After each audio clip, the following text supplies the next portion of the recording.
pada siap belum nih? Kalau saya lihat masih ada yang malas-malesan ya? Atau masih pada tidur-tiduran? Ayo duduk yang rapi atau kita boleh berdiri ya. Kita mau memulai ibadah kita siang ini. Kita mau nyanyi sama Tuhan. Datanglah ke baiknya. Oke? Semangat! Kalau sudah berdiri semangat! Datanglah ke baiknya. Datanglah ke baiknya dengan hati bersyukur ke dalam pelatarannya, dengan hati bersukacita dan lihatlah betapa baiknya Tuhan bagi yang berlindung padanya. Akan bersorak-sorai, akan bersorak-sorai, akan bersorak-sorai. Bersyukurlah, bersyukurlah kepada Tuhan, sebab Dia baik, bahwasanya selamanya kasih setianya. Bersyukurlah kepada Tuhan, sebab Dia baik, bahwasanya untuk selamanya kasih setianya. Datanglah ke baiknya. Ayo semuanya semangat. Datanglah ke baiknya dengan hati bersyukur ke dalam pelatarannya, dengan hati bersyukur, dengan hati bersyukur rasakan dan lihatlah betapa baiknya Tuhan bagi yang berlindung padanya. Akan bersorak-sorai, akan bersorak-sorai, akan bersorak-sorai. Bersyukurlah kepada Tuhan, bersyukurlah kepada Tuhan, sebab Dia baik, bahwasanya selamanya kasih setianya. Bersyukurlah kepada Tuhan, sebab Dia baik, bahwasanya untuk selamanya kasih, bahwasanya untuk selamanya, bahwasanya untuk selamanya. Sekali lagi bahwasanya, bahwasanya untuk selamanya kasih setianya. Oke adik-adik, udah lumayan ya. Sekarang pokoknya semuanya sikapnya udah harus siap untuk beribadah hari ini ya. Lause ditemenin sama Lause Lia dan Lause Yuli. Halo. Oke, tak lupa kita mau berdoa dulu untuk memulai melanjutkan ibadah kita siang ini. Yuk kita sikap berdoa. Tuhan Yesus yang baik, Tuhan di tengah situasi seperti ini kami yakin berkat-Mu yang tak putus bagi kami. Tuhan, pada hari ini, di hari Sabat ini, kami mau benar-benar menyiapkan hati, akal pikiran kami dan waktu kami untuk beribadah kepada Tuhan. Kiranya Tuhan mau menerima ibadah kami dan kami boleh bersikap dengan baik dan kami mau beribadah untuk kemuliaan nama Tuhan Yesus saja. Dalam nama Tuhan Yesus Kristus, kami menyerahkan ibadah kami hingga pada akhir nanti. Dalam nama Tuhan Yesus Kristus kami berdoa dan ucap syukur. Amin. Oke adik-adik, nah lo lihat masih ada yang duduk-duduk ya.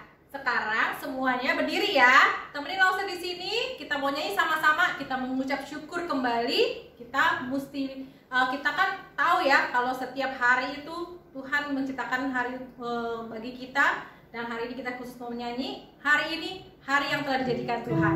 Oke? Semangat. Hari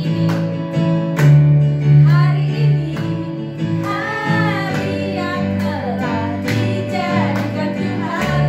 Mari kita bersuka. Semuanya senyum. Hari ini hari yang telah dijadikan Tuhan. Mari kita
Tuhan harus semangat terus, kayak Lause Lia di sini, dan Lause Yuli di sini, ya kan? Jadi semuanya harus semangat. Kita masih tetap terus memuji Tuhan dengan bersukacita. Dalam ibadah ini kita mau nyanyi "Oh Sukacitaku". Ayo. Anjungnya dipasang semuanya ya. Oh sukacitaku, pam pam pam pam, sejak ku jumpa Yesusku. Oh sukacitaku, pam pam pam pam, ku temukan juru selamat. Dia mengasihi aku, bahkan mati bagiku. Sukacitaku kini penuh. Oh sukacitaku, oh sukacitaku, pam pam pam pam, sejak ku jumpa Yesusku. Oh sukacita, urut semua, pam pam pam, ku temukan juru selamat. Dia mengasihi aku, bahkan mati bagiku. Sukacitaku kini penuh. Kesana ya. Padanya aku berharap, Yesus Allah yang hidup. Sana. Padanya aku berserah, pada Yesus kehidupanku. Turun, ayo goyang, naik, turun lagi.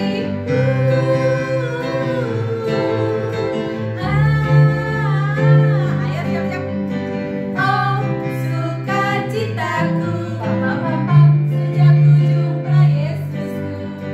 Oh sukacitaku, pam pam pam pam, ku temukan juru selamat. Dia mengasihi aku, bahkan mati bagiku.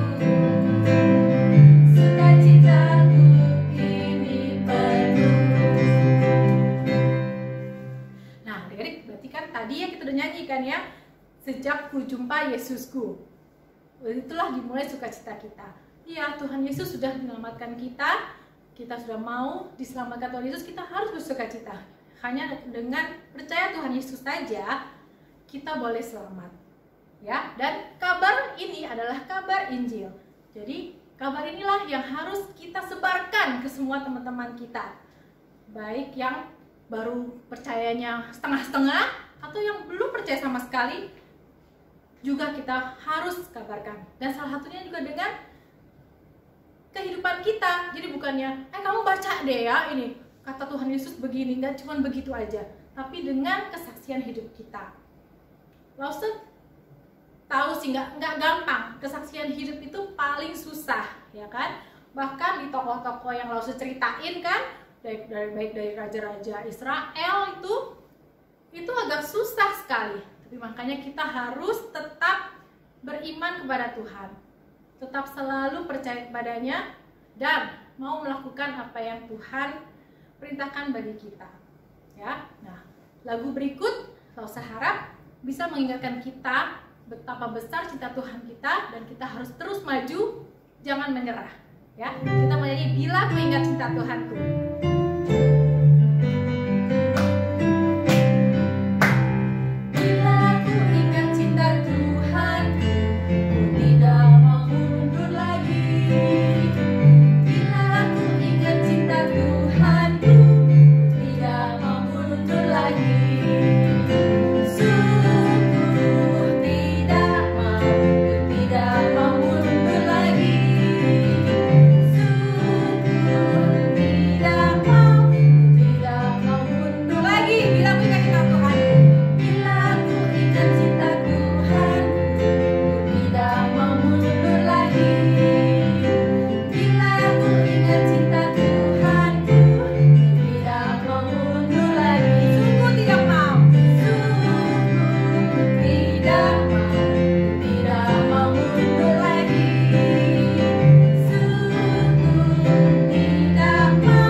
Kita jangan mundur lagi.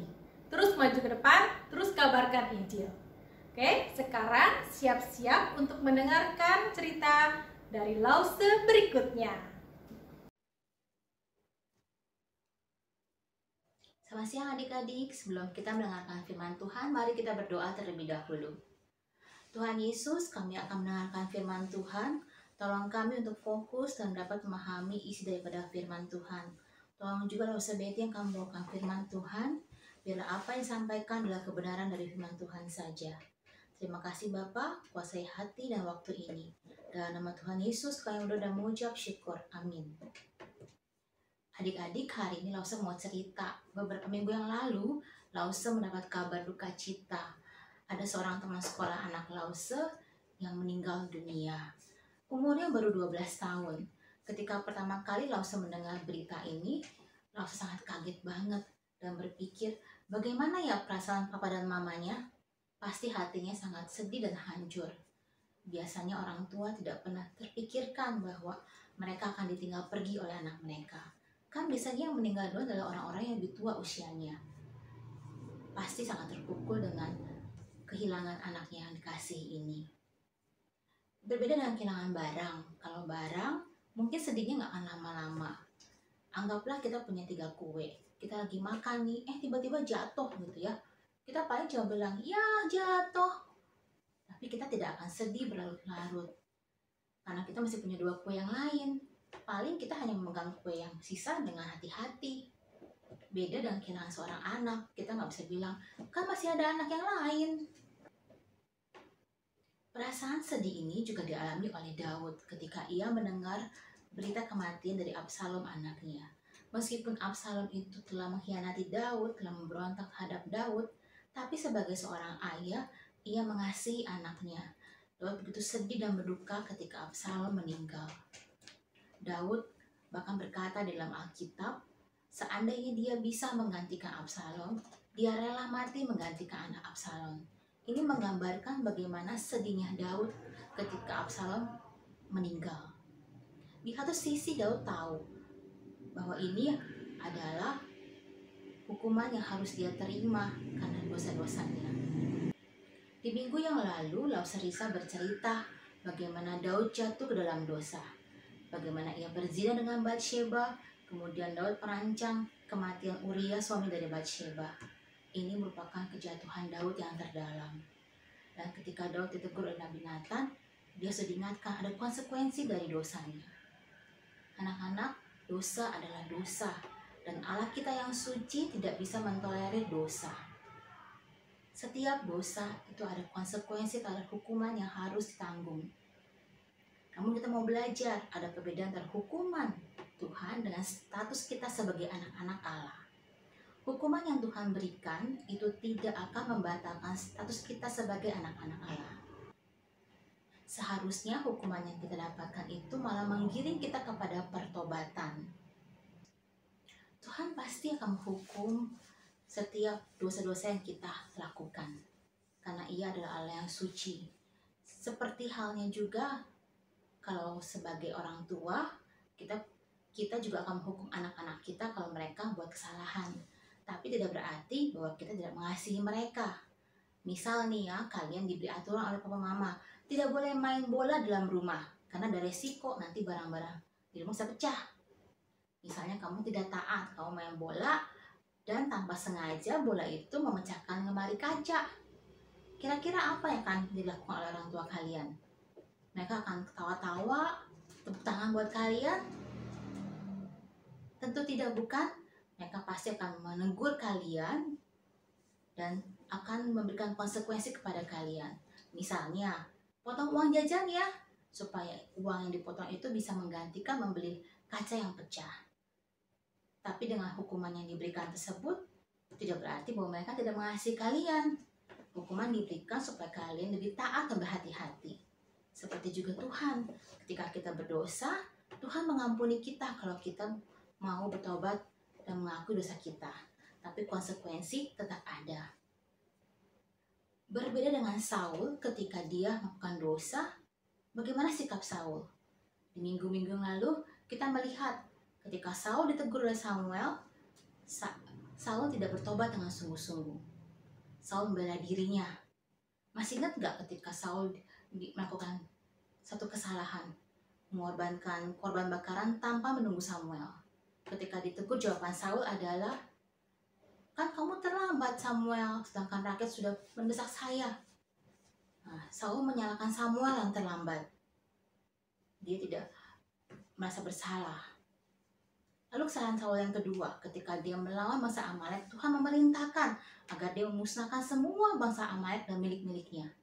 Tapi dia tidak taat. Ketika ditegur oleh Samuel, dia bilang apa?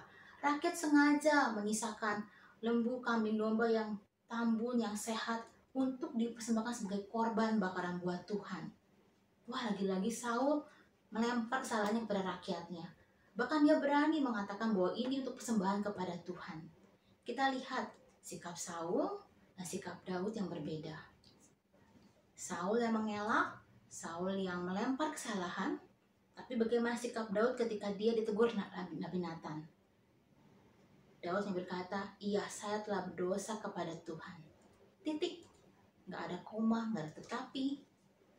Sikap hati Daud yang mau ditegur, yang mau bertobat, ini membuat Allah berbelas kasihan kepada Daud. Membuat anugerah Allah tetap menaungi Daud. Daud beroleh kasih karunia Tuhan, dan Tuhan tetap menyertai dan bahkan memulihkan kerajaan Daud. Anak-anak, setelah Daud diingatkan oleh Yoab untuk berhenti dari kesedihannya menangisi Absalom, karena rakyat juga membutuhkan arahan dari seorang raja, makanya Daud tidak berlarut-larut dalam kesedihan lagi. Dia lalu bersiap-siap untuk kembali ke ibu kota, ke kota Yerusalem. Nah, sedangkan rakyat juga bersiap-siap menyongsong kembalinya Daud ke ibu kota. Mereka menunggu Daud di seberang sungai Yordan. Bahkan suku Yehuda, kaumnya Daud, mereka berinisiatif untuk menjemput Daud. Mereka merakit perahu untuk bisa menyeberang ke seberang dan menjemput Daud. Di rakit yang pertama ada seorang yang bernama Simei. Simei ini adalah suku Benyamin, kaum dari Raja Saul. Ketika Daud melarikan diri dari Yerusalem, Simei ini itu mengutuk, mengolok-olok Daud, bahkan melempari Daud dan rombongannya dengan batu. Waktu itu Daud tidak membalas. Dia membiarkan Simei mengutuknya dan melempari dia dengan batu. Nah, ketika saat Absalom kalah, Simei ketakutan. Wah, jangan-jangan Daud akan membunuh dia. Lalu Simei buru-buru ikut dalam rombongan pertama yang menjemput Daud, dan dia sujud kepada Daud, memohon pengampunan supaya Daud mengampuni kesalahannya dan tidak menghukum ia dan keluarganya. Bagaimana sikap Daud adik-adik? Bagaimana kalau kamu yang dikata-katai oleh teman, kemudian temanmu ini meminta pengampunan kepada kamu? Rombongan Daud berkata, hukum dia Daud, hukum dia telah menghina kamu waktu itu. Dan biasanya kalau orang berani menghina raja, hukumannya mati. Nah, jadi sebenarnya secara hukum sah saja kalau Daud menghukum Simei dengan hukuman mati. Tapi Daud tahu diri, Daud yang sudah menerima pengampunan dari Tuhan, dia tidak mau menghukum Simei. Daud yang telah mendapat pengampunan dari Tuhan memutuskan untuk mengampuni juga Simei. Kita belajar hal kedua dari Daud, bahwa kita juga harus mengampuni orang yang bersalah kepada kita. Seringkali kita mau diampuni, dimaafkan, jangan dihukum kalau bisa. Tapi kalau ada orang yang membuat kita sakit hati, kita nggak mau mengampuni, sulit mengampuni orang lain. Tapi hari ini kita belajar seperti Daud, ketika Daud mendapat pengampunan dari Tuhan, dia juga mau mengampuni Simei yang bersalah kepada dia. Akhirnya dia berkata kepada Simei, Simei, aku tidak akan menghukum engkau. Wah, Simei lega banget. Aduh, untung Daud memaafkan saya. Nah, akhirnya Daud kembali mau bergegas naik ke dalam rakit. Sebelum dia naik ke dalam rakit, dia melihat ke sekelilingnya. Dia melihat ada seorang bapak yang sudah tua, berumur 80 tahun, yaitu Pak Barsilai. Pak Barsilai ini adalah bapak yang menolong Daud dalam pelariannya. Pak Barsilai adalah seorang yang kaya dan dia menyediakan makanan buat Daud dan rombongannya ketika Daud itu mengungsi ke Mahanaim. Nah, Daud mengingat kebaikan dan jasa Pak Barsilai. Daud berkata kepada Pak Barsilai, "Pak Barsilai, ikutlah dengan saya ke istana, saya akan memelihara kamu." Tapi Pak Barsilai berkata, "Saya sudah tua, Raja Daud, saya mau mati saja nanti di kota kelahiran saya. Tapi saya akan mengantar engkau ke seberang sungai Yordan." Nah, akhirnya Pak Barsilai ikut dengan Daud naik ke rakit untuk seberang sungai Yordan. Nah, adik-adik, akhirnya Daud tiba di Yerusalem. Daud senang sekali bisa menginjak kembali istananya, bisa menginjak kembali ibu kotanya, kota Yerusalem. Dan ketika malam hari dia sampai ke kota Yerusalem, Daud segera menghampiri tempat di mana tabut Allah itu disimpan. Adik-adik ingat cerita minggu lalu ketika para imam hendak membawa tabut Allah bersama-sama dengan Daud, Daud berkata kepada imam-imam, "Tidak perlu membawa tabut Allah. Biarlah dia ditaruh di Yerusalem, dan kalau Allah berkenan kepada saya akan kembali ke Yerusalem dan saya akan kembali melihat tabut Allah ada di Yerusalem." Dan ketika Daud melihat tabut Allah, Daud bersyukur bahwa Allah masih berkenan atas dirinya. Daud bersyukur Allah masih menyelamatkan dirinya. Lalu Daud mengambil kecapi dan dia bermazmur kepada Tuhan. Daud bermazmur mengucap syukur bahwa Allah masih memberikan dia pengampunan. Anak-anak, Tuhan sudah memulihkan kerajaan Daud. Daud sudah kembali bertata menjadi seorang raja bangsa Israel. Nah, dalam hati kecil Daud punya kerinduan satu lagi. Dia rindu, dia bisa membangun rumah buat Tuhan, sebuah bait Allah. Ketika dia mengutarakan keinginan dalam doa kepada Tuhan, Tuhan tidak berkenan dengan rencananya ini. Tuhan berkata kepada Daud, "Daud, engkau telah banyak menumpahkan darah, sehingga bukan engkau yang akan membangun rumah buat saya, tapi anakmu, Salomo, yang akan menggantikan engkau. Dia yang akan saya perkenan membangun rumah Allah." Daud taat kepada Tuhan. Dia tahu bahwa dia tidak layak menurut Tuhan dan dia taat, tetapi dia tetap mengumpulkan kira-kira apa yang bisa dia berikan untuk pembangunan rumah Allah. Akhirnya dia mengumpulkan sedikit demi sedikit dari hartanya, itu disimpan untuk bangunan rumah Allah. Sampai ketika Salomo siap untuk membangun rumah Allah, dia memanggil Salomo dan dia memberitakan kepada Salomo rencananya ini, bahwa Allah berkenan untuk Salomo yang mengerjakan pembangunan dari rumah Allah. Daud membagikan dena dari bait Allah. Daud berkata kepada Salomo, dia sudah menyiapkan emas, perak, besi, tembaga, bahkan kayu-kayu yang akan digunakan untuk membangun rumah Allah. Dan dia ingin Salomo taat kepada Tuhan sehingga Salomo diperkenankan untuk membangun rumah Allah ini. Anak-anak, sampai akhir hidupnya Daud taat kepada Tuhan. Daud menjadi salah satu raja bangsa Israel yang mengakhiri hidupnya dengan baik. Di minggu-minggu depan kita akan mendengarkan berbagai kisah mengenai raja-raja Israel. Bagaimana mereka memulai pemerintahan mereka. Dan tidak banyak raja seperti Daud yang bisa mengakhiri hidupnya dengan benar. Banyak dari mereka yang mengawali dengan benar tapi mengakhiri dengan salah. Sebagai penutup, ada sebuah lagu yang mengisahkan kisah Daud. Lalu saya ingin adik-adik mendengarkan lagu ini bersama-sama.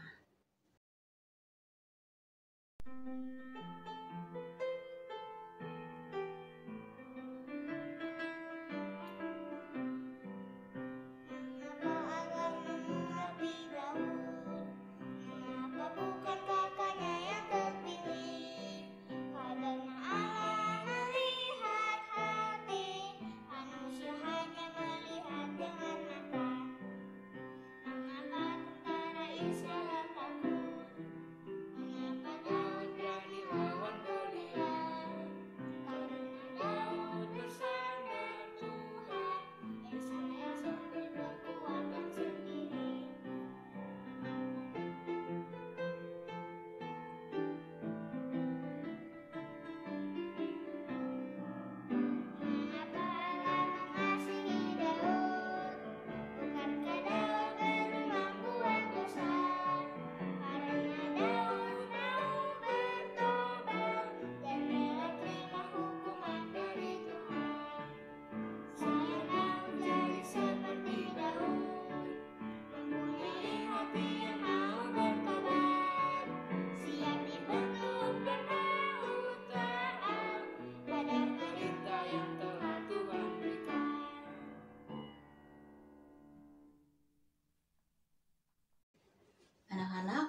lagu ini pun akan menjadi aktivitas kita bersama.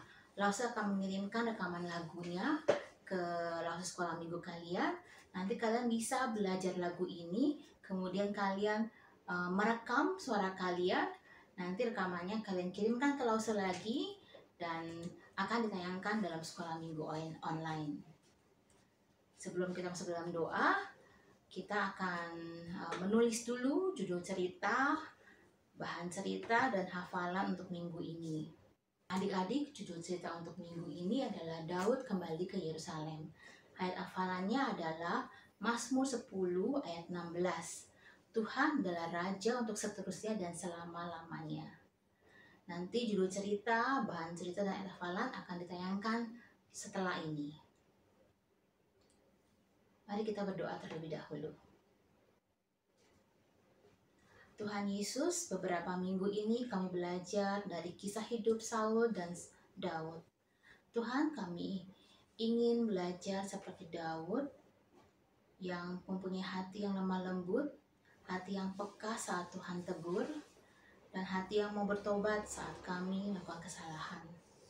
Tuhan Yesus, bantu kami untuk setia seperti Daud, meskipun pernah jatuh dalam dosa, namun Daud boleh bangkit, boleh bertobat, dan taat kembali kepada Tuhan.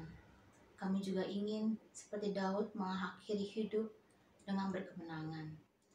Terima kasih Bapa, tolong pimpin perjuangan hidup kami agar boleh menyenangkan hati Tuhan. Terima kasih. Dalam nama Tuhan Yesus kami berdoa dan mengucap syukur. Amin. Oke, Lause kembalikan ke Lause Valen. Nah, adik-adik, sudah dengarkan firman Tuhan. Sekarang kita mau siapkan sebagian dari berkat yang Tuhan kasih bagi kita. Kita persembahkan kembali kepada Tuhan. Minta mama papanya transfer ke rekening GKI Bungur, ya. Linknya akan tertera, atau kalau misalnya yang masih belum tahu bisa tanya Lause-nya, ya. Lause bisa kasih tahu keterangan rekeningnya. Yang penting setiap minggu kita ibadah, kita juga boleh persembahan, ya. Kita mau nyanyi segala puji syukur.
memberkati persembahan kami dan boleh dipakai untuk memperluas kerajaan-Mu di bumi ini.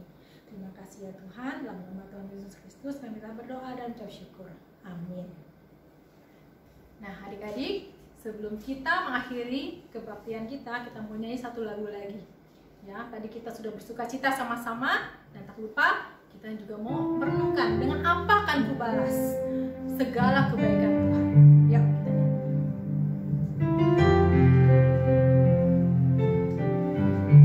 Dengan apa akan kubalas segala kebaikan, segala kebaikanmu, segenap hatiku, segenap hati menyembahmu Tuhan, menyembahmu Yesus.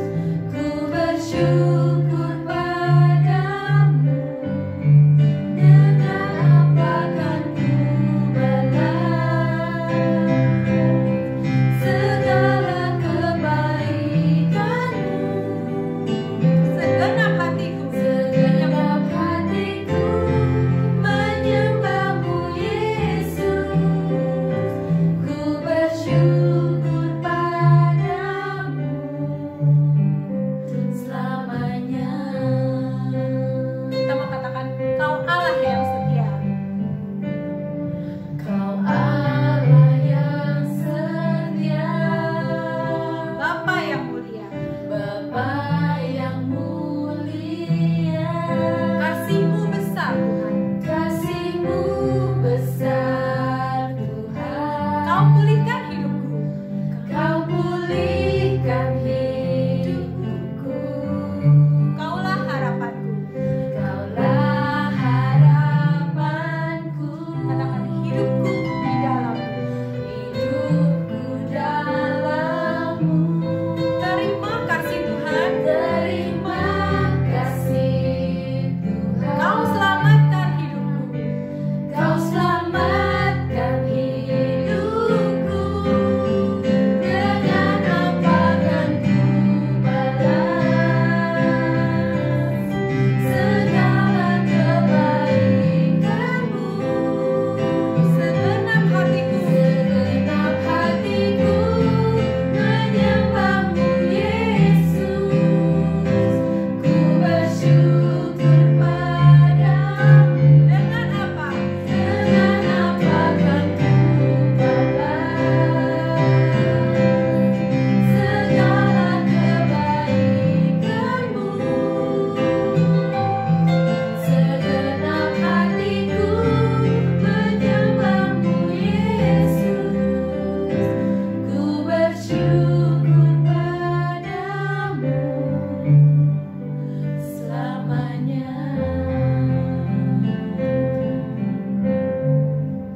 Oke, mari kita masuk dalam doa. Bapa yang di dalam surga, terima kasih untuk kesempatan pada siang hari ini kami boleh mengikuti ibadah online sekolah minggu hari ini. Bapa, kiranya Bapa selalu memberkati kami untuk kami boleh menjadi anak-anak Bapa yang baik hari demi hari di dalam kehidupan kami sehari-hari. Terima kasih Bapa untuk waktu dan kesempatan hari ini. Kiranya pelihara selalu hidup kami, dari kami seusia dini sampai kami besar nanti, bahkan sampai kami tua. Terima kasih untuk segala berkat-Mu pada hidup kami sampai dengan hari ini. Terima kasih Bapa, semua ini kami naikkan hanya di dalam anak-Mu yang tunggal, Tuhan kami yang hidup, Yesus Kristus. Haleluya, amin. Amin. Oke adik-adik, selamat hari Minggu, sampai ketemu lagi dengan Lause minggu depan. Dah. Tuhan Yesus memberkati.